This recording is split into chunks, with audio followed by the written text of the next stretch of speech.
Alright, so good morning. My name is Wesley. I'll be talking to you a little bit today about the election process happening outside of Afghanistan over the last 6 weeks. The final election results should be released between the 17th and the 21st of this month. However, I want to talk to you a little bit about the analysis, how it's going to impact the U.S. politically, as well as our men and women and soldiers tactically on the battlefield inside of Afghanistan. First, looking at our two primary candidates going into the election. Obviously, there are more than two candidates running. However, the two we assessed to be the strongest running competitors were Karzai and Abdul. Karzai being the current president of Afghanistan, looking to get himself re-elected, and then Abdul garnering support from his fellow competitors as they slowly withdrew from the race and running.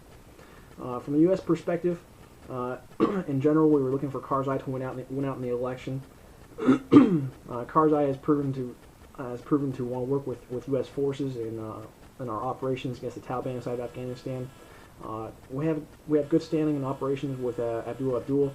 However, with the new administration, we were worried, and there was doubt that there would be further limits in our operations inside the country, which is already politically constrained. So now that you have a basic background on our two running candidates, it's important to understand the working relationship between the people of Afghanistan and its government, as well as the U.S. With the U.S. forces inside of Afghanistan. When we're talking about the president of Afghanistan, really what we're talking about is the mayor of Kabul. When it comes to Afghanistan, it's essentially the Taliban that's running the country. The government is very limited in its resources and its ability to provide security throughout most of its regions. The local population don't trust the government to provide the security, and so they're forced to deal with the terrorists that are essentially in control of those areas and regions. So what we're looking at are the results of an ineffective government pushing a democratic process to a citizen base that has very little trust in it.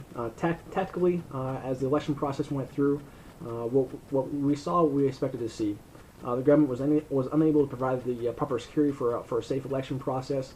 The number of troops in contact for the weeks leading up to the voting election more than tripled. For the last week of the actual voting, we saw as many troops in contact on a daily basis as we saw averaging for the entire week in 2008. At best, the government could only encourage voting by limiting the reports on actual attacks happening out there, trying to prevent people from getting scared to actually go out and get to vote. The Taliban's primary agenda was to discourage any type of democratic process happening inside of Afghanistan, and they continue to do that post the actual elections while the votes were being counted.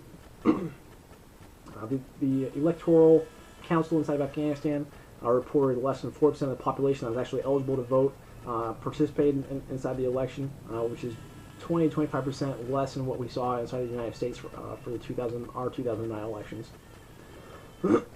Bottom line, the final election results in Afghanistan were while Karzai holds a U.S. interest in winning the election, his government has proven to be very ineffective in making progress combating the Taliban. With numerous reports of fraudulent voting, the Taliban will vocalize this across the media as proof that the current government can't be trusted, making them more illegitimate in the minds of its citizens, further decreasing any gained efforts by coalition forces. And while this is a very simplistic view of the situation happening inside of Afghanistan, this is more or less the political scene in a nutshell.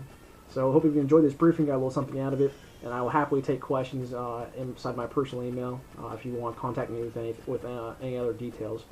So, and that was it. I hope you enjoyed it.